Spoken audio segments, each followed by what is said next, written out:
सुबह उठते ही इनके दर्शन कहां ले जाएगा आपके जीवन को, जरा बताइए। अगर आपके रूम में चित्र किसी का हो तो सिर्फ भगवान का होना चाहिए। वैसे भी कहते हैं कि शयन कक्ष में भगवान का चित्र नहीं होना चाहिए। फोन खो जाएगा तो दूसरा आ गया, तू जो खोया हुआ है संसार में तुझे कौन ढूंढेगा रे। अपने फोन में ठाकुर जी का चित्र रखो। जिन लोगों ने हमारे जीवन को, चरित्र को बर्बाद कर दिया, वो हमारे घरों में नहीं रह सकते। जिन्होंने हमारी संस्कृति का बेड़ा गर्क कर दिया है। जिसकी कुंडली में काल सर्प दोष हो, बाबा भोलेनाथ अपनी इस कृपा से, सहज इस प्रयास से मिटा देते हैं, समाप्त कर देते। दूध में रखकर शिवलिंग पर चढ़ाने से सर्व गायत्री, जो सर्प गायत्री है, उसका जाप करना चाहिए। बेटियों के, बहुओं के घरों में, कमरों में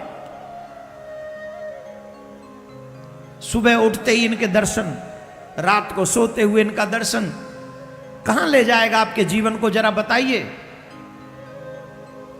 अगर आपके रूम में चित्र किसी का हो तो सिर्फ भगवान का होना चाहिए,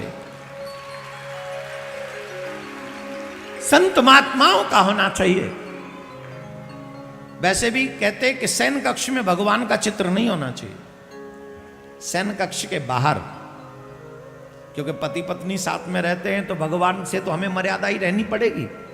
तो शयन कक्ष में कभी भी भगवान का चित्र नहीं रखना चाहिए।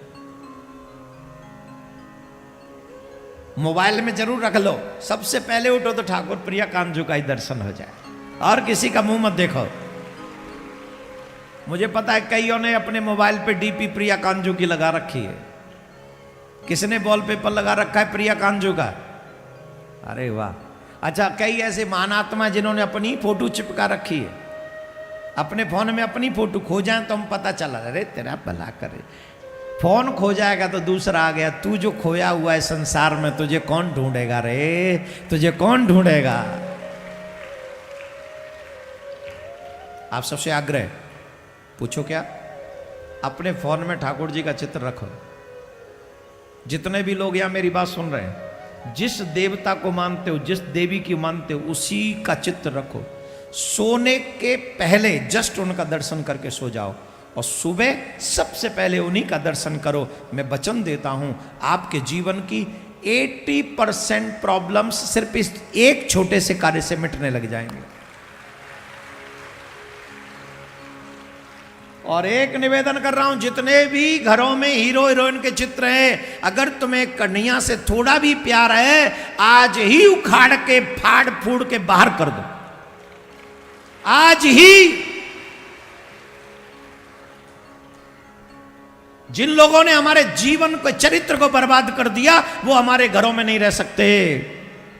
अगर मुझसे थोड़ी भी स्नेह है आपको, थोड़ा भी सनातन परंपराओं से, आजकल के लोगों को बाहर करो अपने घर से, जिन्होंने हमारी संस्कृति का बेड़ा गर्क कर दिया है।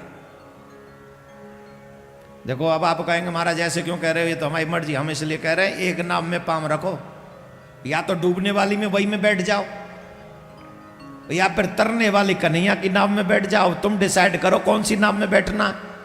इन हीरो हीरोइन वाली नाव में बैठोगे तो ये यहीं डुबा देगी, बंबई में ही, समुद्र में ही। और अगर हमारे ठाकुर जी से प्यार कर लिया, इस नाव में बैठ गए, तो भव सागर से पार होने से कोई नहीं रोक सकता, कोई भी नहीं रोक सकता, कोई भी नहीं रोक सकता। जोर से बोलना पड़ेगा, और जोर से। जिसकी कुंडली में काल सर्प दोष हो, ध्यान से सुन लीजिए, सोमवार के दिन भगवान शिव की शिवलिंग पर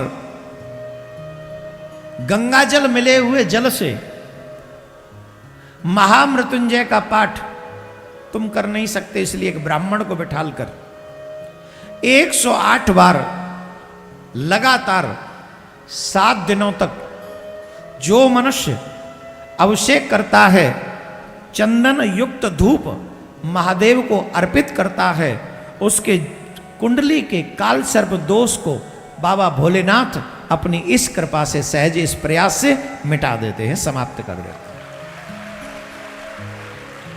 दूसरा उपाय, चांदी के सर्प का जोड़ा बनाकर, सांचे वाले मत छोड़ देना बाबा पे, वैसे तो सांचे वाले छोड़ दोगे तो बाबा तो धारण कर ही लेंगे, पर नहीं, चांदी के सर्प का जोड़ा बनाकर सोमवार वाले दिन या शिवरात्रि या नाग पंचमी को दूध में रखकर शिवलिंग पर चढ़ाने से और दूध के अभिषेक करने से इस दोष की निवृत्ति हो जाती है। तो शिवरात्रि आए या महीने की शिवरात्रि जो आती है उस पर भी आप ये अभिषेक कर सकते हैं।